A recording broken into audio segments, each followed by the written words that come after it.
Hello, I'm Karen McWay. I am an art teacher, and today I am showing you a project. I am also with the Oklahoma School A+ Institute. I like to do is projects to help people with their creativity, learn basic art techniques, and from there you can take this project so many areas. I will also show some examples at the end. We're going to start with a watercolor wash. I have a plain piece of watercolor paper, it's just a little bit thicker. A watercolor wash is what it sounds. You gently wet the paper down with water. This will be the background for a very fun project today. And it is one of my favorite things to do. It is called one-point perspective. And with the one-point perspective, we are going to be making some shapes look three-dimensional. So I get my paper, excuse me, nice and wet. And then I'm going to be adding some color. The fun thing about this is the water works to move the paint. And so when I want to switch colors, I'm going to take my paintbrush and dip it in the paint and move to another color. And as you can see, the colors are mixing nicely. When you use watercolor, make sure you gently tickle the paint. You don't want to dig in. That will waste paint. It will accidentally get too dark, and your water's going to get dirty very quickly. I'm just adding a couple of colors that are in the same color family. If I add the opposite color to, that means a color that's opposite in the color wheel. If you're using a watercolor wash, I demonstrated with the one-point perspective, you want to use colors of a color family.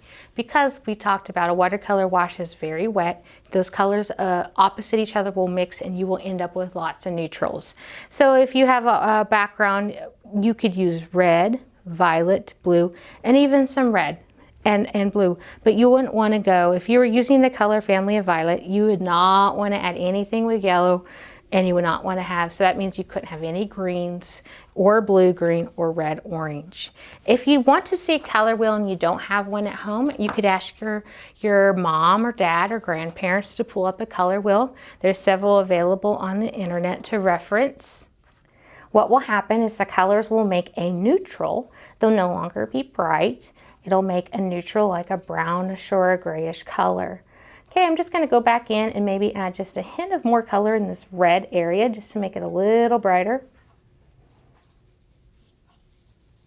And while it's still nice and wet, what I want to do is I want to add some salt, and I will let it dry. And you want to add the salt while it's still nice and wet, or what's going to happen is the salt won't be able to work its magic. So we're going to set that aside and let it dry. And just plain table salt that you have in your kitchen works. And now we're going to concentrate on one of my favorite things to do is one-point perspective. So what you need for this part is you need a ruler and a pencil and eraser. The first thing to start with a one-point perspective is a dot. This dot, I don't put it exactly in the middle, so I'm going to put it just slightly off center. We're going to make it just a little bit large so you can see it, but not so large that you can't erase it when you're all finished. This is known as the vanishing point, or I like to call it the VP. So what a one-point perspective does is it makes everything get smaller as it goes to the dot and then farther away as it moves away. It is a great way to show depth. Depth means things far and things close. In art, that term is called space.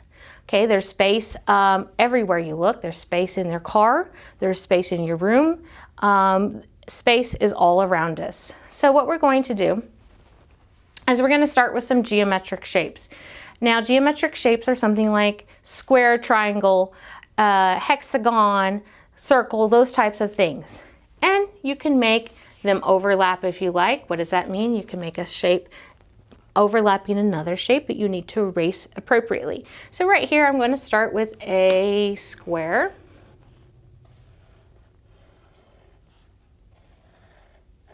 Okay, very simple geometric shape. I'm going to go down here and make a triangle. You can trace these shapes if you like, or you can just freehand them like I'm doing at the moment. I'm even going to do a circle.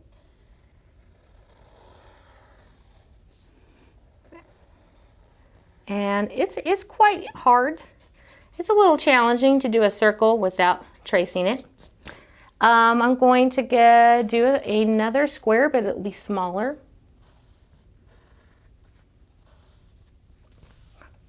And I think the last thing I'll do is a diamond.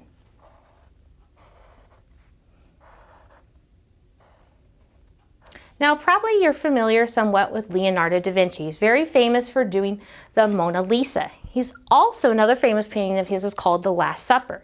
In The Last Supper, there will be an example of this. You can see that all the lines are going behind the people on the table to one point. Leonardo da Vinci loved to use one-point perspective, as did many other Renaissance artists. And what's interesting is one of the oldest examples of one-point perspective we have were unearthed 1700 years later in the town of Pompeii. Of course, you know what happens in the town of Pompeii. A volcano erupted a little over 2,000 years ago, completely covered it. But people were quite advanced and had already figured out a technique similar to one-point perspective. So one-point perspective means, and I'm going to go ahead and point, everything goes to the point, to the vanishing point, everything. So what are we going to do? We're going to take our ruler and we're going to look at all our corners, and we're going to make each corner converge to the vanishing point. I'm going to start with this square. And here we have what's called an angle. This is a right angle. It means it's 90 degrees. It's very important you use a ruler. If you just eyeball this, there's a good chance you'll end up with lines going all over the place, and it won't look accurate because you want everything to go to the one point. And I will reiterate that because it is very important in one-point perspective, you only have one. So I'm going to also do this side, and looking at it from here, I'm going to fix this square just a little bit. It's good to have an eraser handy.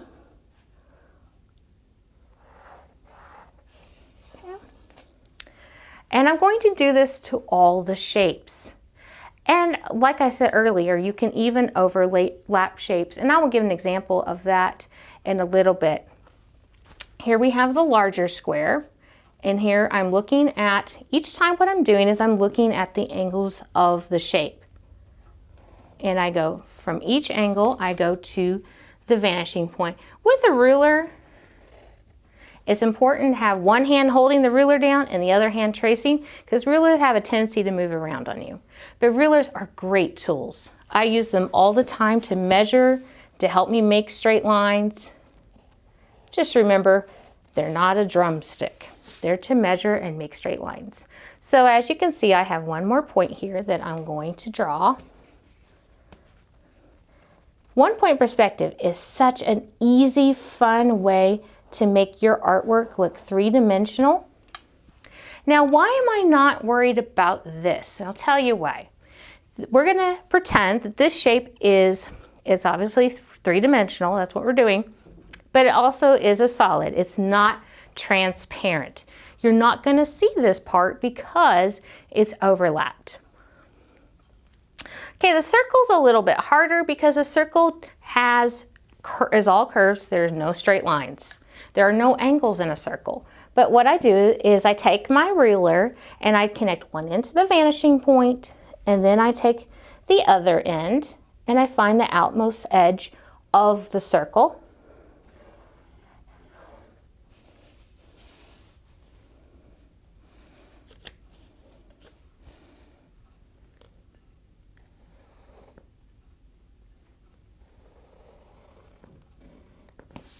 And if you accidentally make a little mistake like I did, just quickly erase it.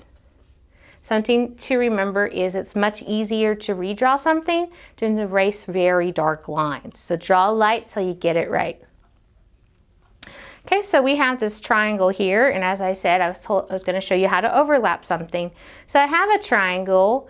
A shape I could do in its place is I could actually do a shape this time that is not geometric.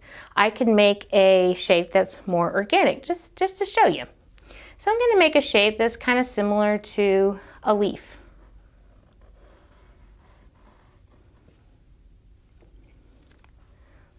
Organic shapes you see, if you look up at the sky and you see the patterns that the sky makes and the shapes that the clouds constantly, excuse me, are morphing into, those are organic shapes. So we have two shapes here. We got to figure out which one we want to do first. If I do this triangle, what's going to happen is this shape, I'm going to have to start erasing more. So what I'm going to do is I'm going to do the shape that's closest to the vanishing point first.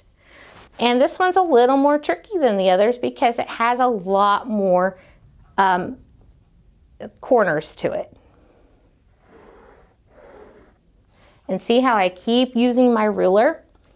I don't want to forget and just eyeball it because I would mess up. That's one part, but we still have these little areas right here. Kind of looks like a funny puzzle piece.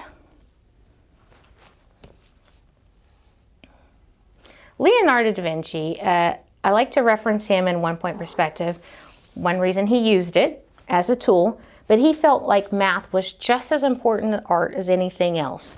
He was often, his mind was very engineer-like. He was an inventor. Then we have this point right here. And some places, and this is one area that is really important to pay attention because I might accidentally forget and draw in front of the object. I need to remember what's the side of the object and what's in front. These main shapes that I first drew, that is the front. The lines I take to the vanishing point, those would be like the sides.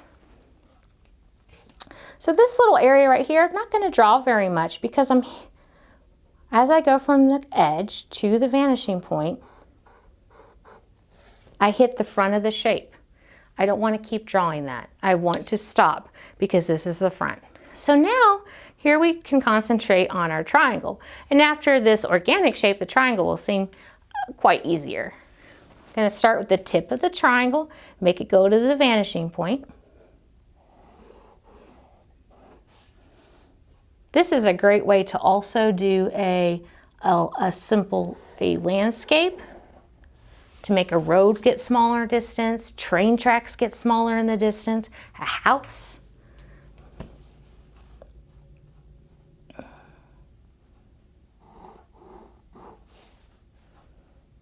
And if you're not sure if something should be included or not, just check it. What I mean is hold your ruler, one end on the vanishing point, the other end, and yes, we are going to see part of this corner.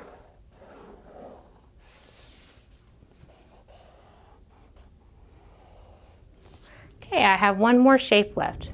Something else that's really fun to do is add your initials. But when you add your initials, like my name starts with a K,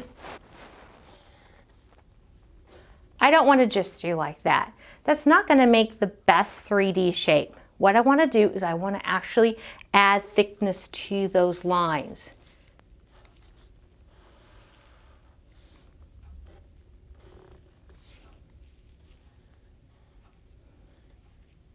And I would erase inside.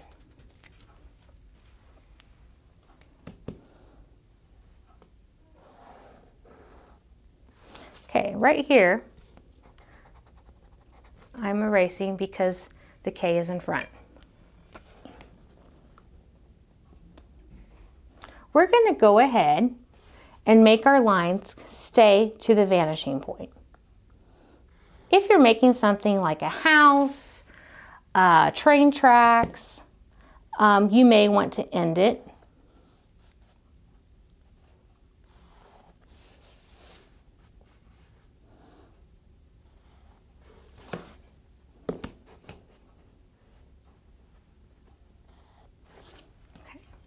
And I'm going to actually erase this line because the K is in front, so we don't need to see that side of it, of the square that's below it. Okay, so now it's time that you can color in your shapes. You could use crayons, you could use marker, color pencil, all kinds of things. If you want to consider shading, you could think about one side where your light source would be. Light source is like, where's the sun in the sky? Where's your light in your house? So if our light source is here, then this side of the shapes would be lighter, and the opposite side would be darker. When you're done coloring in, and I will show you some examples real quick of that. You could color in each shape its own color. You could use, this person used on the left used color pencil. The one on the right used crayon. And this background is just a really simple, if you don't have watercolor, this is perfectly fine to do for a background. You could use your crayons or markers instead. And this is the watercolor wash that we worked on earlier. So I will go ahead and get some crayons and talk about real quick how to color in. Let's say I want my circle to be pink. I would go ahead and trace that circle, and I would also trace the lines converging to the vanishing point. A good reason to do this is when you have lots of little lines close to each other, it might get easy to accidentally color the wrong color. So I will trace in first, and then I could color in.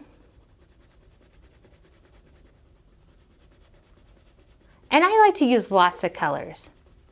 This project is kind of what was called abstract, and with the background gives the illusion of space. In space, there are actually a lot of colors.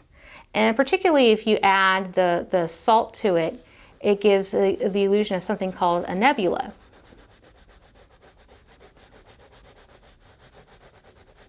We tend to think of space just being really dark, but then when you see the footage of it, it has these beautiful colors and shapes. And this would be an abstract version. And I went a little bit outside of my line, but that is okay. I can erase it.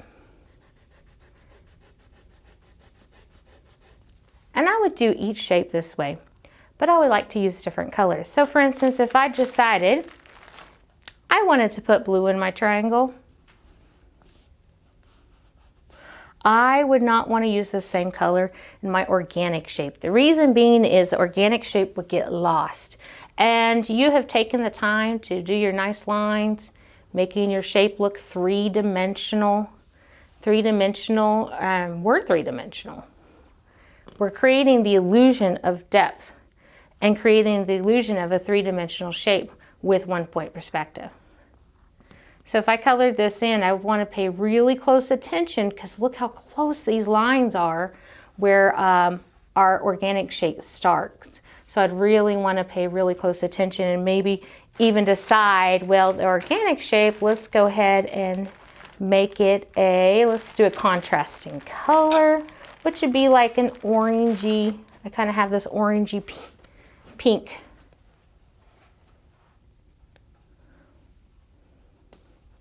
And this would be a good way to make sure I don't accidentally color the blue for the triangle inside the other shape.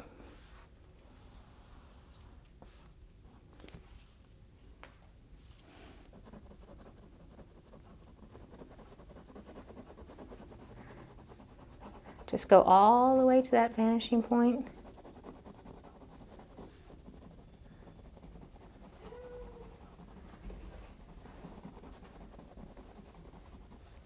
When we're done, we're going to take some scissors and cut this out and put it on the background.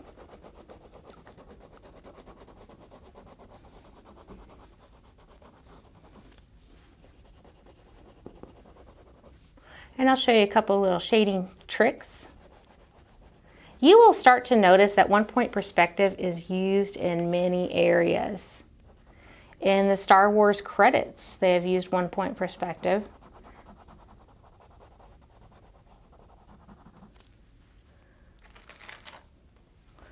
And I'm just going to erase that area. I went a little bit outside of the lines. So taking my pencil, we discussed earlier, if you wanted to darken in some areas, I would take this part of my shape. I can still see that line. It's probably very faint for you. And I would darken in just a little bit this side of the shape.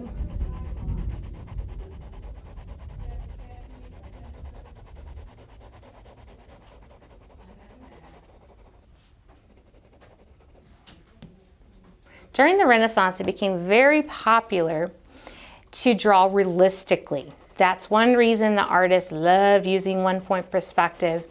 The very famous painting, School of Athens, is also done with the technique of one-point perspective. It became just a very widely popular thing because people wanted things to look more realistic.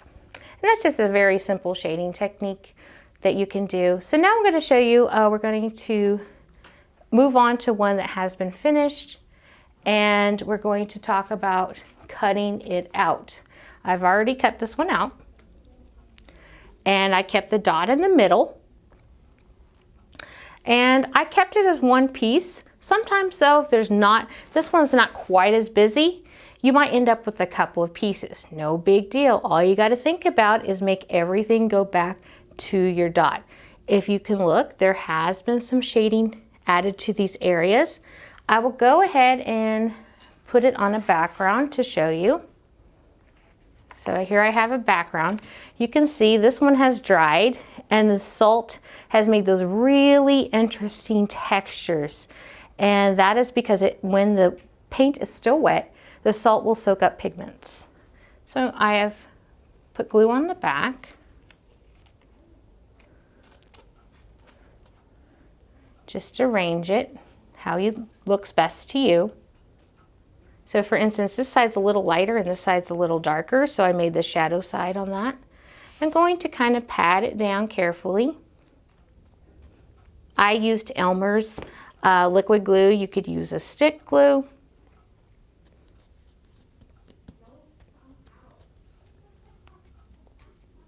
Okay, and there's an example of geometric shapes in space. It's very abstract. The great thing about this concept of knowing how to do one-point perspective is there are so many other things you can do with it. Okay, I have the ones I showed you earlier. They used the crayon background on one, and the other did use the watercolor background. But we have, I have also done this with students. The top one, they used their name, and all the letters were drawn to a vanishing point, and that's why his letters have that depth. And his shadow is really nice and dark. There's a lot of contrast there. And down below is a student did a one-point perspective landscape, and as you can see, all the buildings, all the road is going to a little dot off in the distance. So the trick of one-point perspective is it shows depth. It shows things far. It shows things close. Notice things at the bottom are nice and big, and as they get closer to the vanishing point, they get smaller. They start to vanish. So that's a very easy trick to make your artwork look extra sophisticated, and there's so many techniques you can do from this just using the vanishing point. Thank you for watching.